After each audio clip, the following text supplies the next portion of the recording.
What's a soccer collectible and what's it worth?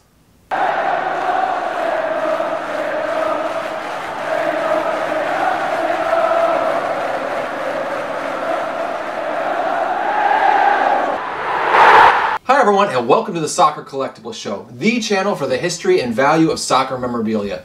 My name is Jonathan Castner. I'm an appraiser with National Appraisal Consultants, and I'm a sports memorabilia specialist with Alda for Auction here in Pennsylvania.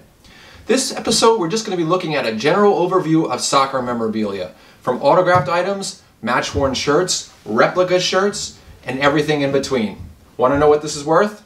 Stick around and find out. A lot of us know this is a football, not that egg-shaped thing guys with shoulder pads and helmets use. But since we're in America, I'm going to have to use the word soccer. And since we're in America, I'm also going to be using US dollars for our values. In 1994, I bought my first collection of replica football shirts. England, Manchester United, Bayern Munich, Mongolia.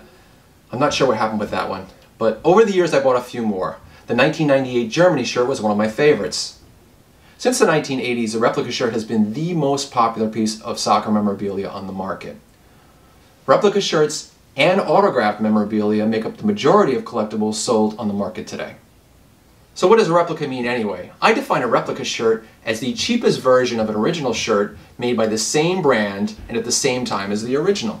So if Adidas made the official version of Liverpool shirt in 1995, Adidas also made a replica.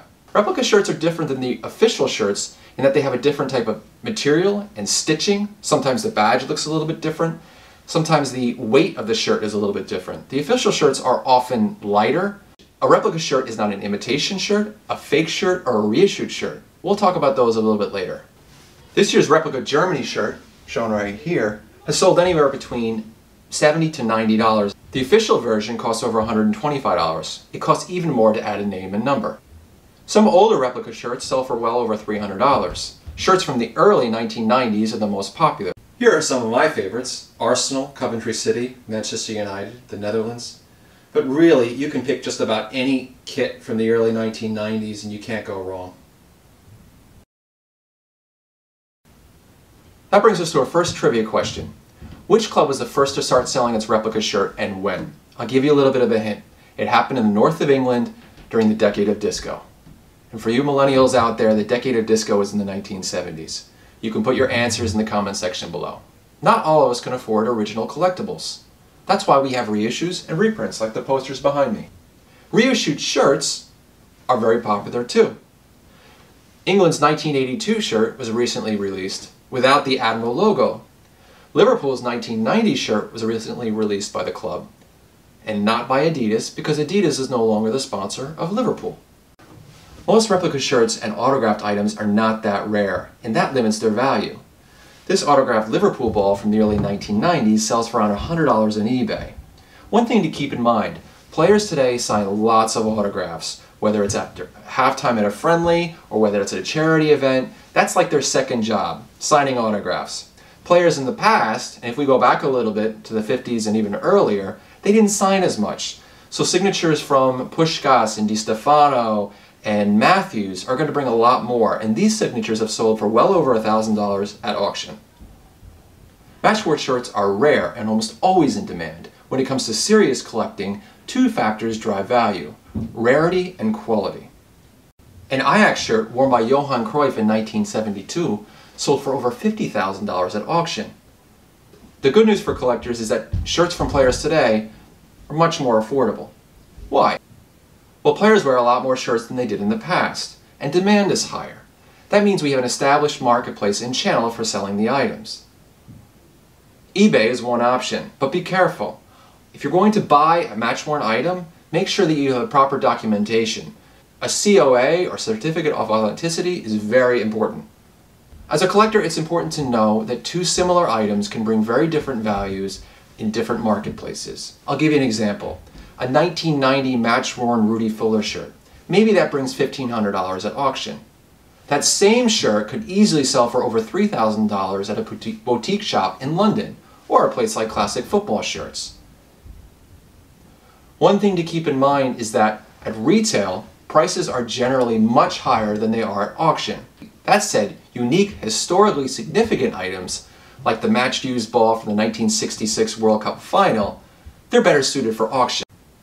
Okay, so what about the really big items? George Cohen's match-worn 1966 World Cup final shirt brought close to 50,000 pounds when it went up for auction in 2006. Rare trophies and medals bring an awful lot too. The FA Cup, last awarded in 1897, sold for close to £1 million at auction the same year.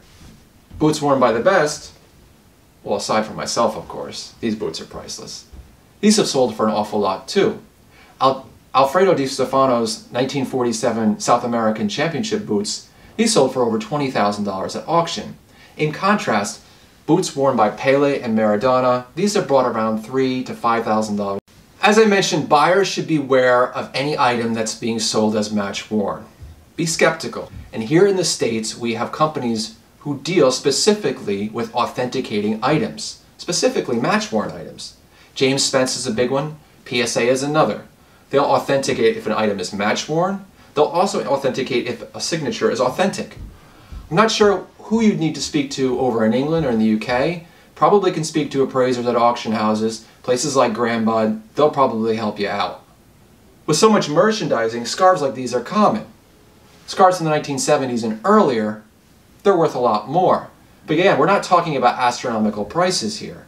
Maybe $50, $60, $70, maybe $100 for a truly rare scarf. Tickets from older events, like the first few World Cup tournaments, can bring thousands of dollars, but they need to be complete. What are your unused tickets worth? I still have my 1994 tickets. Of course they were used, bent, creased. I used them as a bookmark in high school.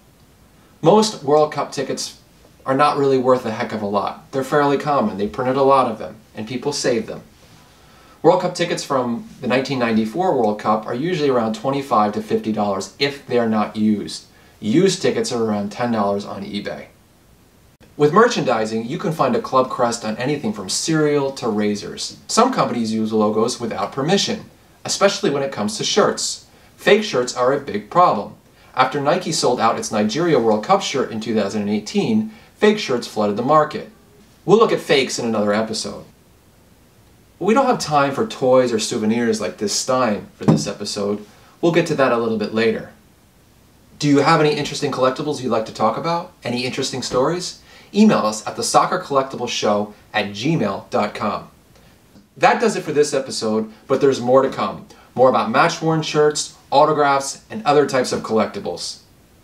Hit subscribe for our upcoming episodes. Want to thank you guys for coming along with me. Stay safe, everyone. Take care.